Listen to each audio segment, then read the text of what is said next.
As we begin the 8 o'clock hour Thursday, make sure you note this date and time down each and every week because Sam Amick is back. It's great to have Sam with us from The Athletic, talking a lot of NBA basketball over the next couple of months. And he is returning with us. Jason Ross here. No Carmichael Dave today. Christopher Lott as well. Sam, welcome back. How are you? Jason, Chris, what's up, gentlemen? Good to see you, although I did get to see you recently. But yes. Good to be here, brother. Down in San Francisco. Yeah, I know you didn't get much of a break. We talked during the Olympics, which really wasn't that long ago, and the little fallout after that. But any time away for you to – I know you got a little trip in there, but you get a chance to relax a little bit? Yeah, I did fine. No complaints. We always have a funny rhythm around this household where I've got a wife who's a teacher, and so the second that I get freed up schedule-wise she's back teaching. The boys are back at school. So it's like, big old house to myself, which is kind of nice for a couple weeks. And then you start getting stir crazy. Yeah. So, the last couple of weeks getting out to preseason games and doing different events and seeing people like yourself, I'm ready to roll. It's good stuff. Are you adjusting okay with the oldest off at school now? Don't bring up some tough topics, Jason. I'm trying to get you emotional before we get onto our topics. I texted him yesterday something and he didn't respond for 10 hours. And I told him how sad that made me. That's my new life.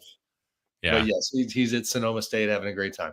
Good, as he should. Well, we appreciate that. We thank you for joining us, Sam. Each and every Thursday, reminder again, at 8 o'clock, we'll have Sam back. Sam, Kings made some news yesterday, getting Doug McDermott. He will be added to that bench somewhere, somehow, some way.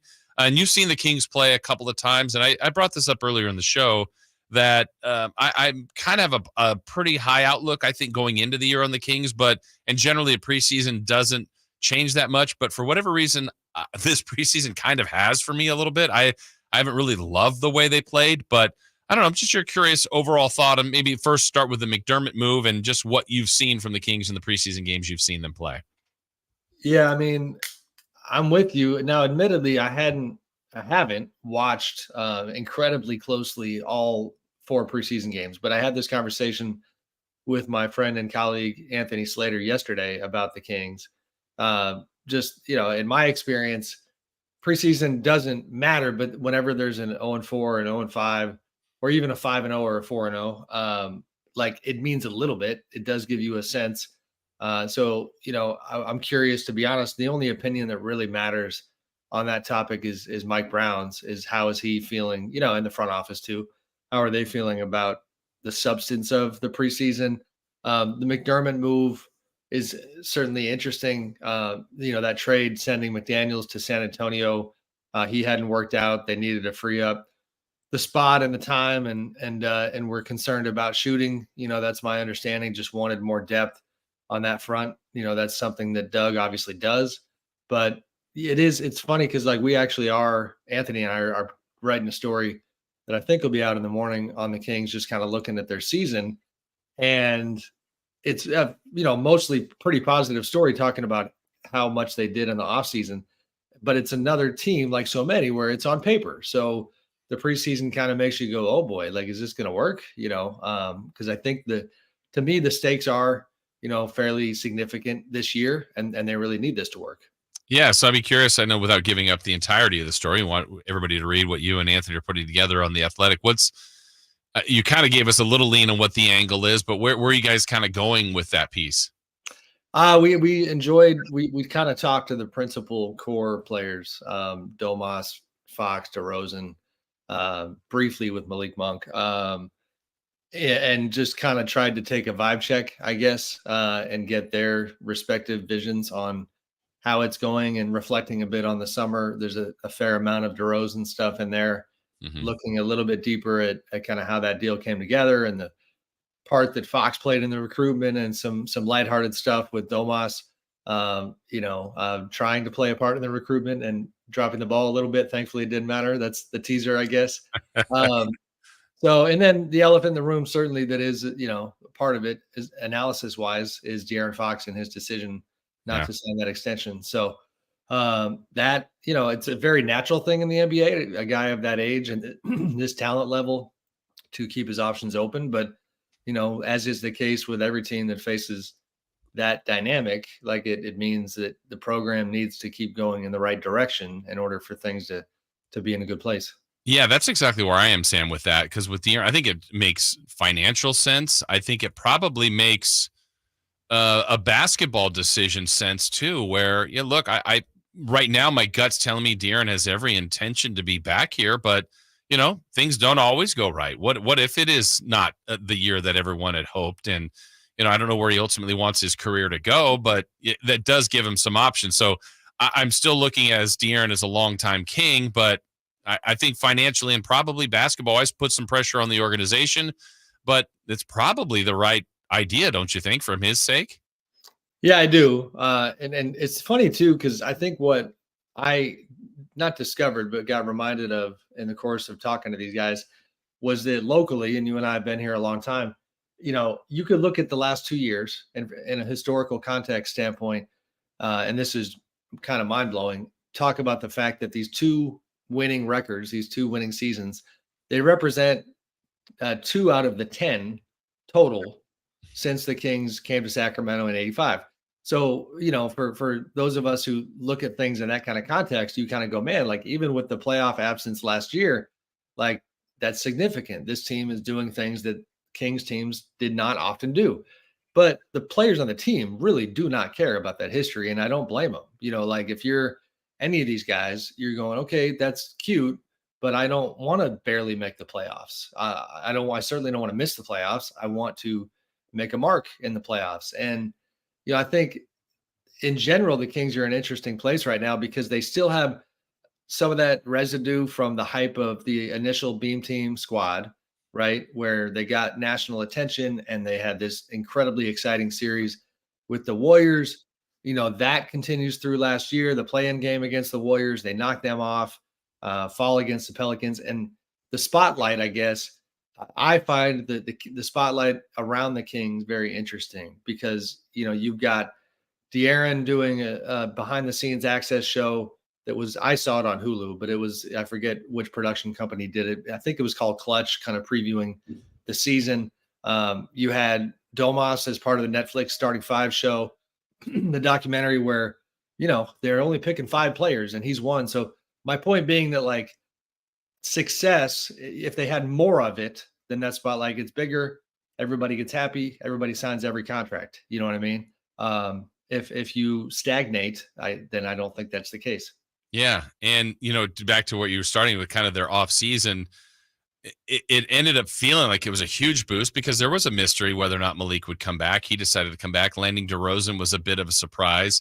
The Carter part in the draft, they have to wait and see what he has. Extending Mike Brown, it felt like a lot of things lined up to just launch them into the season. And then here they are in the preseason. Again, it's not going to dictate their year, but I don't feel like they've captured what seemed to be some nice offseason momentum, at least to this point. Yeah, I agree. Although I don't think Slater would mind me sharing this. He made an interesting point when the Kings played the Warriors however many nights ago in San Francisco. Mm-hmm. This is where preseason is really hard to evaluate. And I was at that game that in terms of like starters against starters, right?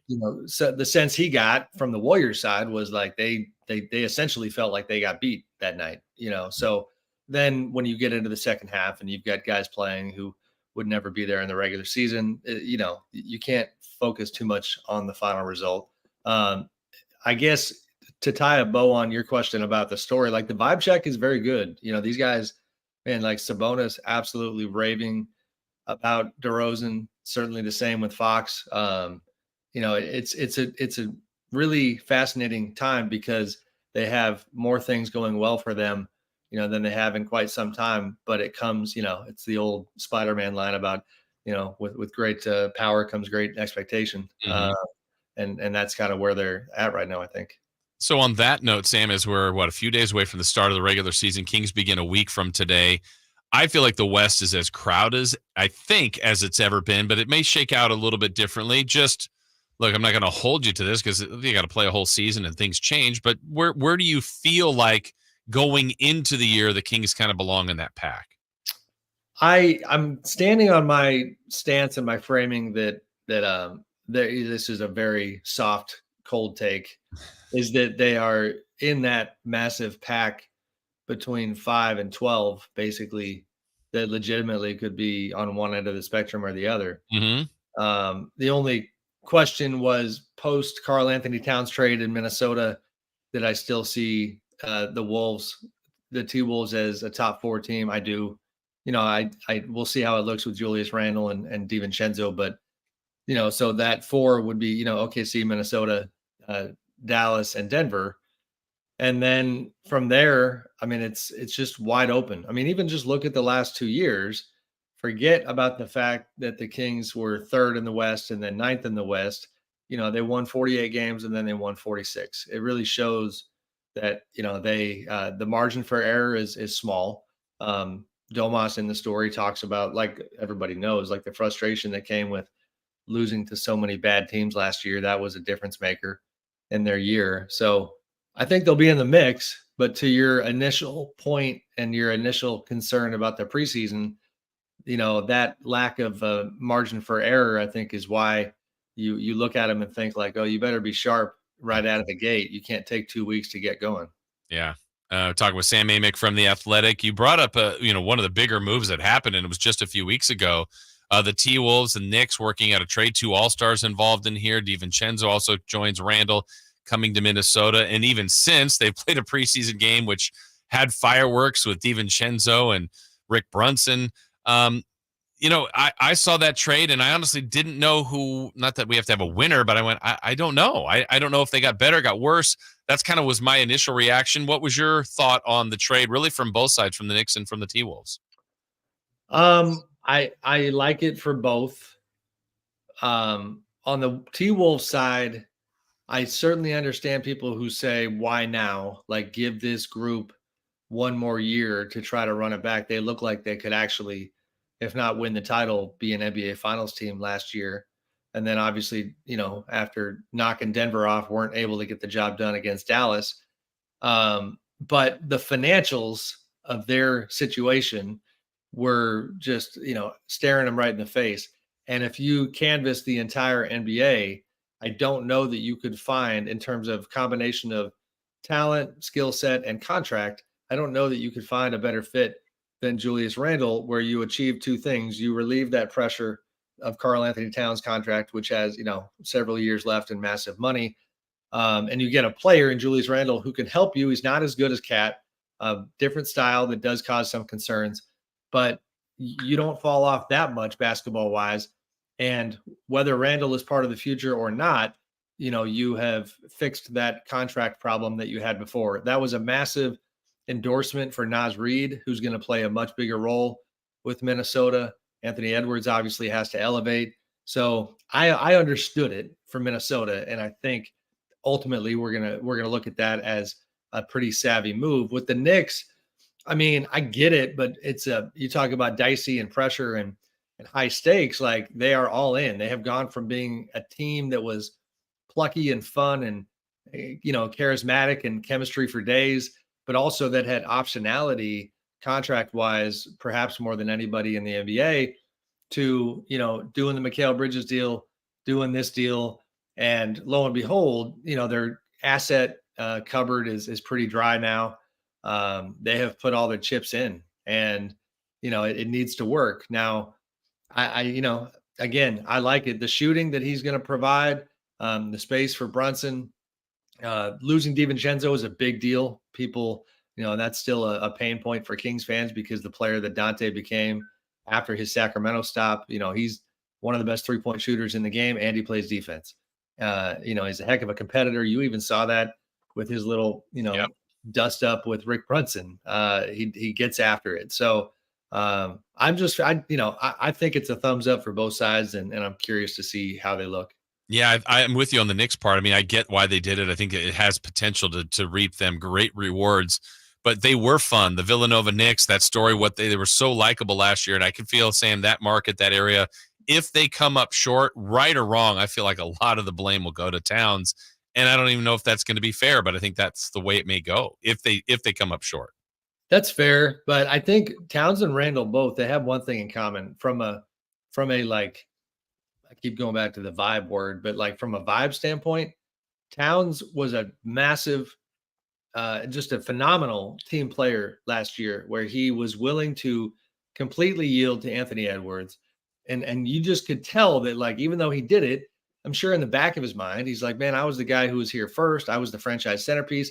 And to me, if I was in their front office, I would be careful to not test the limits of that. So I think another year, are those vibes going to remain as Cat looks at his own future and thinks to himself, I need to assert myself? I just don't know if that part of their kind of formula was going to remain in Minnesota. And the thing that I think he has that in common with Julius Randle, because Julius being out as long as he was last year, coming back to a new world where Jalen Brunson was the man, in the same way that Cat had to accept Anthony Edwards being the man. I think Julius and that dynamic was something that needed to be solved. So Cat and Julius both getting fresh starts, and Cat in particular in the Big Apple. And to your point, though, now it's like, can he maximize it? Can he avoid? I mean, he's a sweet guy. He's a goofy guy, though, right? So, like, the New York media, like, is he going to say stuff that winds up on the back page of the New York Post every other day because he can't help himself? I mean, I'm with you. It's worth watching, the Cat NYC experience. But again, I do understand it. Sam, pretty cool moment last night in the preseason. It's been a long time coming for him, and maybe a time that Lonzo Ball didn't think would happen. But back on the court, that guy's been working hard. There's a lot of thought that he may never play again. Right. Pretty cool to see that happen in the ovation, and he's just trying to get his career going again. No, I thought it was neat. I watched. Did you see the video of the team giving him the game ball post game? Yeah. And it just hit me because, like, first of all, we're guilty in the media of, like, you cover these guys, you write a few things, and if you don't really know them, and Lonzo's a guy I don't really know, then you just keep it moving, right? Well, it's like, man, like, we spent like a full year obviously writing in great detail about Lonzo with the Lakers and the UCLA connection and Magic Johnson taking him and the pressure. And he was supposed to be like, the torch bearer for the next Lakers era. And you go from all that hype and all that pressure and LeVar and all those things that seem so kind of far away at this point. And then the kind of reality of sports hits in, and he runs into this absolutely brutal stretch of health problems. I thought it was neat on the back end of that to see all the sincerity in that Bulls locker room. For anybody who didn't see it, Kobe White takes the game ball and gives a nice speech about how, regardless of the result, this ball was coming to you, Lonzo, tonight, and giving him love. Zach LaVine doing the same thing. And this is a Bulls team that, as we know, has a bunch of players who are like, they know they're on their way out at some point. Like, that is a team in transition. And even in that environment, I thought it was neat for them to kind of slow down and give Lonzo his flowers and give him love. That was pretty cool. I know, reading your stuff, you spent some time recently in Southern California with the Bucks, with Milwaukee. This is an intriguing team too, because a year ago at this time, you get Lillard, the expectations through the roof, and they fell flat. So now and added Doc during the year. So between Doc, you talk to him, to Giannis, to Lillard. Let's go back to that vibe word. What's the vibe with the Bucks? First of all, like, the highlight of my preseason, I always have to like target a certain training camp, and I'm lucky enough to be able to figure out where I want to go. And admittedly, if you did like a deep dive study, I might wind up in Southern California a pretty fair amount.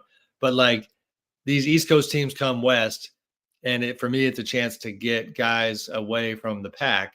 And I was pleasantly surprised there was barely any media at Bucks camp. So 2 days of real conversations with them. The top of the story is, I think you probably saw, Jay, I tried my best to make sure I got the tone right, because it was a little delicate. Like, I very directly and pointedly had asked Giannis and talked to Giannis about the hypothetical question of what if this doesn't go well. And to his credit, he indulged me. And I even was transparent. I said, listen, I have talked to other teams that would love to see you guys fall on your face, because they're hoping that you raise your hand and say, get me out of Milwaukee. And they're hoping a guy like Damian Lillard might be available and they break the whole thing up.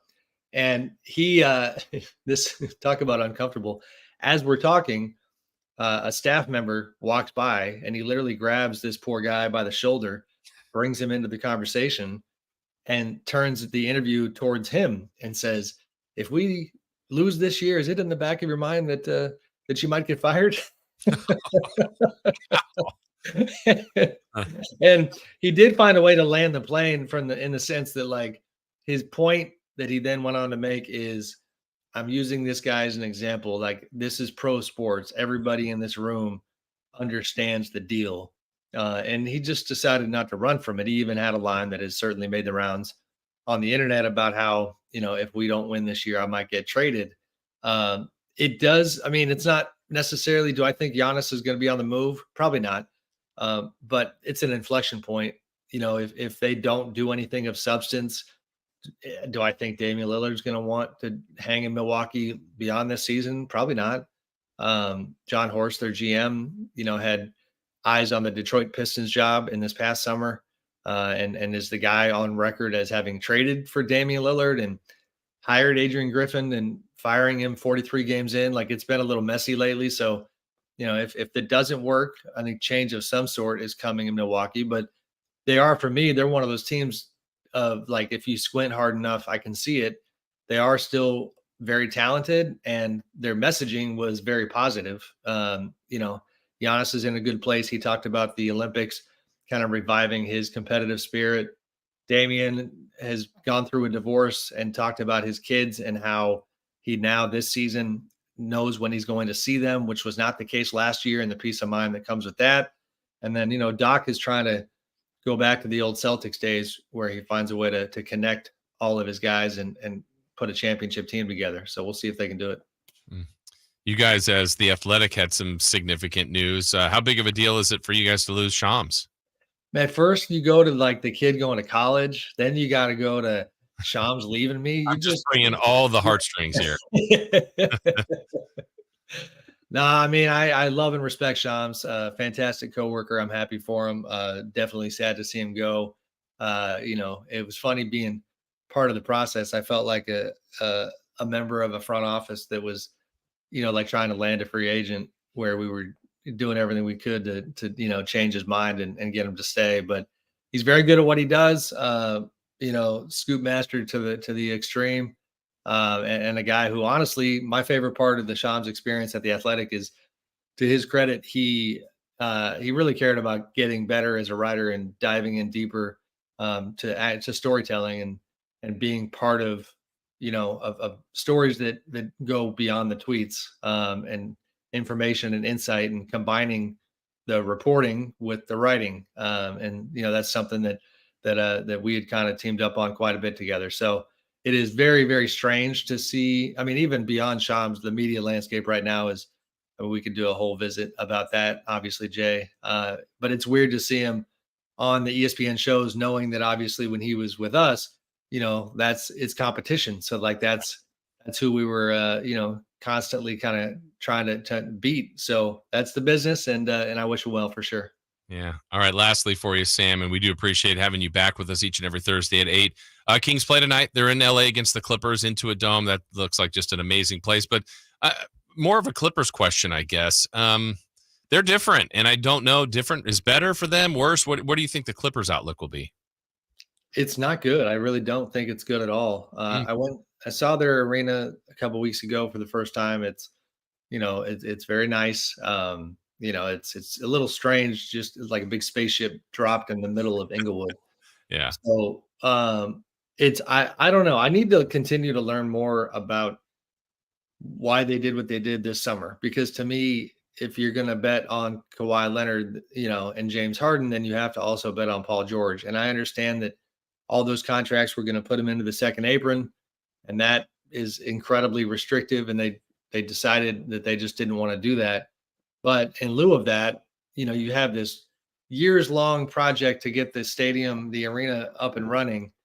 And for me, if you're Steve Ballmer, to go into it, with a team that is, starting the season on the razor's edge from a competitive standpoint, because Kawhi Leonard is having issues again and is out, putting that kind of a burden on James Harden at this stage of his career is too much. And then the rest of the roster, Zubac is a core piece, but rest of the roster, for the most part, feels like guys that are kind of competing for their next job.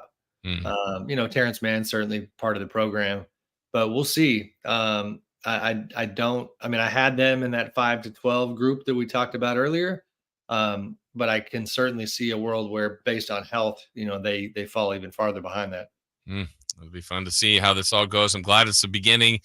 Sam, we always appreciate your time. Look forward to seeing you again soon, and look forward to talking to you next week. Thanks, Jay. Be good, brother.